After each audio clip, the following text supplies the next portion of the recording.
நல்லா புரிஞ்சுக்கோங்க. யாரா இருந்தாலும் சரி, உங்க மத்தியில நடுக்கத்தோடு பேசுகிறேன். நானா இருந்தாலும் சரி, ஆண்டவரே இவ்வளவு பிரசங்கம் பண்ண, தீட்டுள்ளது உள்ள வர முடியாது. பரலோகத்துல நிறைய இடம் இருக்குன்னு சொல்லிட்டு எல்லாரையும் உள்ள கூட்டிட்டு போக மாட்டார். பரிசுத்த கோட்டம். அந்த நகரத்துக்கு ஒரு பெயர் உண்டு, பரிசுத்த நகரம். அங்க போறதுக்கு ஒரே வழிதான் உண்டு, உம்மை உறுதியாய் இயேசுவினிடத்தில் திரும்புங்கள்.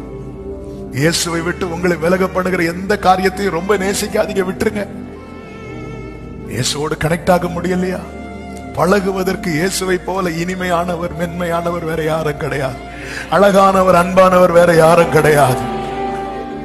நம்மை வெறுக்காதவர் வேற யாரும் கிடையாது.